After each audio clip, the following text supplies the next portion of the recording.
ਸਲਾਮੁਅਲੈकुम crime update में लियाकत तुसीं वेख रहे हो मेरे यूट्यूब चैनल।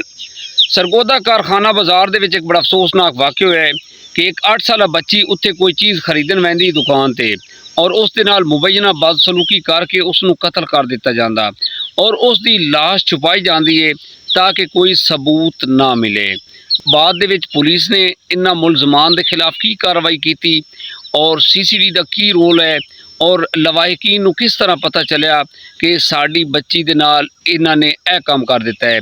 मुकम्मल ओवरऑल तफसील दे नाल डिस्कस करांगे। साडे चैनल सब्सक्राइब करो, बेल आइकन बटन नू प्रेस करो और कमेंट दे विच इज़हार ख्याल लाजमी करना। जी दोस्तों, ज़राए दे मुताबिक कल 11 बजे ये जी 8 साला मुंतहा इस बच्ची का नाम है सी कारखाना बाजार एक हनीफ करियाना स्टोर है, उत्थे ये कोई चीज़ लैन वेंदी है और ज़राए दे मुताबिक इस दे घर वाले ने उन्हें भेजा है कि 50 रुपए की चीनी लैके आए, चाय बनानी है।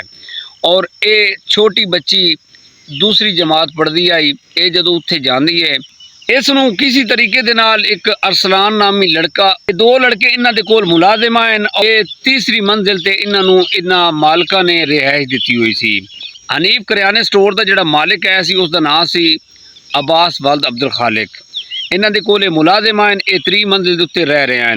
ये किसी तरीके दे नाल बच्ची नू उत्ते लैके गए ने ते फिर बाद दे विच जनाब इस दी जिहड़ी नानी है मुंतहा दी ये दुकान ते आई है पता करन 1 घंटे बाद कि साड़ी बच्ची दुकान ते नहीं आई। उन्होंने असा चीनी लैन भेजा सी, वो किधे चली गई। दुकानदार जिहड़ा मौके ते मौजूद आ अब्बास, उन्हें आख्या जी साढ़े कोले कोई नहीं आई, ये किधरे होर दे गई होनी, सानू नहीं पता इस बारे। वो जनाब घर चली गई इस मुंतहा दी नानी। फिर ओदा प्यो आया है, उन्हें पता किया है, उन्हें सख्त लहजे दे नाल आख्या है कि मेरी बच्ची तुहाडे कोल आई या नहीं आई। इन्होंने बाद दे विच जनाब पोस्टर चढ़वा दी हैं कि साड़ी बच्ची जिहड़ी है इस टाइम गुम हुई है, कारखाना बाजार इस दुकान ते आई है। फिर इन्हें जिहड़ा मुंतहा दा वालिद है उन्हें आख्या सानू तुसी कैमरे चेक करवाओ, CCTV कैमरे। जदों उन्हां वेख्या तो उहदे विच बच्ची उस दुकान ते आंदी है, अगे पिछे किदा ही नहीं रहिंदी।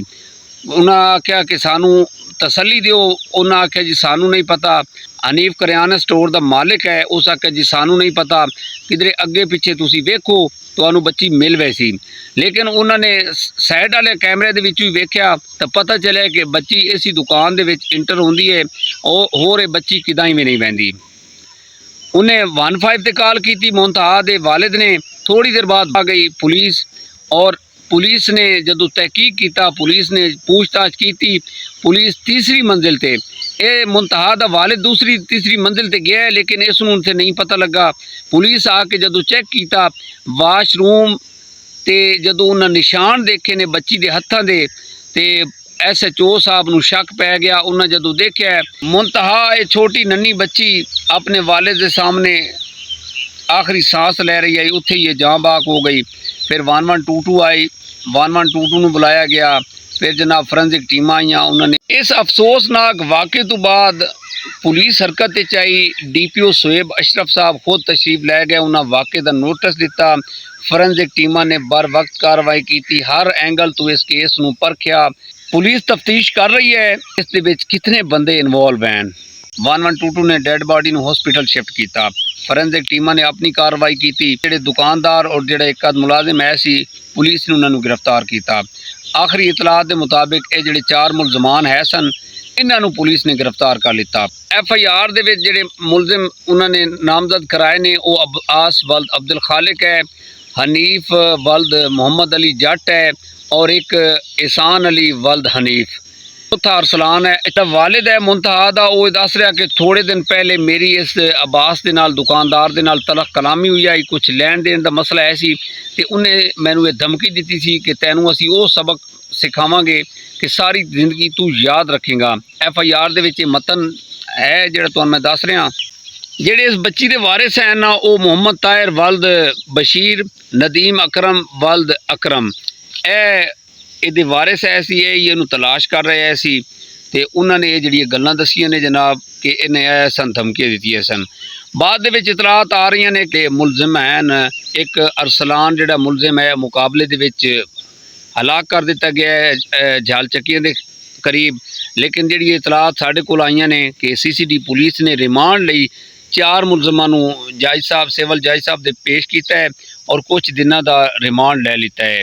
इतना एक दुख हो रहा है इस वाक़े का, इसकी जितनी मुजम्मत की जाए कम। एक छोटी 8 साल बच्ची उस दे नाल बदसलूकी की गई, यकीन करो कि फिर उसनू कतल कर दिता गया। कितने बड़े अफसोस की गल है। हनीफ करियाने स्टोर के उत्ते जिहड़े मुलाजिम काम कर रहे हैं मुहम्मद अरसलान वालद फतेह मुहम्मद कौम कुमार सिकना मुनव्वर टाउन कमालिया दे रहने वाला सी ते इसने यह हरकत की है। देखने कि इनू की सज़ा आउंदी है।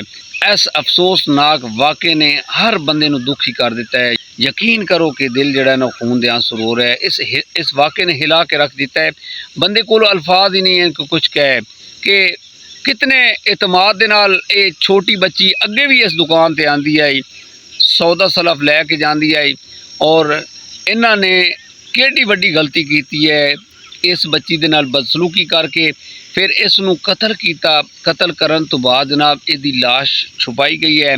इन्हां दी ये कोशिश ऐसी कि रात की तरीकी दे विच जनाब इसकी जिहड़ी लाश है असी किसी नहर या किसी वीराने दे विच सुट देवांगे, सबूत मिटा देंगे, लेकिन कतल छुप नहीं सकता।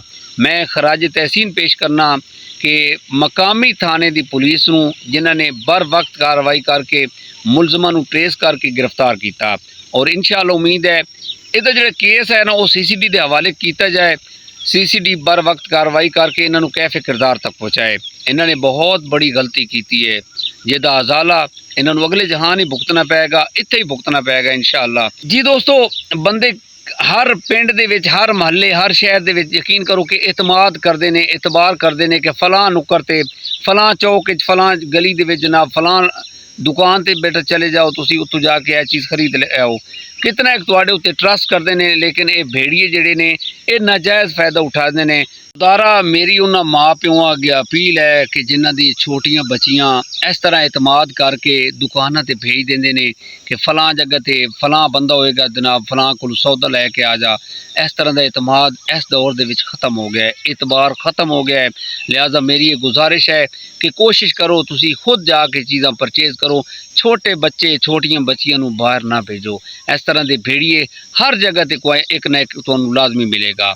जिस तरह के भेड़िए हनीफ करियाना स्टोर ते है सन, साड़ी वजीर आला अगे और IG पंजाब अगे और DPO सुहेब अशरफ अगे रिक्वेस्ट है कि इस तरह के जोड़े भेड़िए ने उन्होंने इबरत का निशाना बनाया जाए, उन्होंने कैफे किरदार तक पहुँचाया जाए ताकि बाकियों लिए इबरत का निशाना बनाया जाए।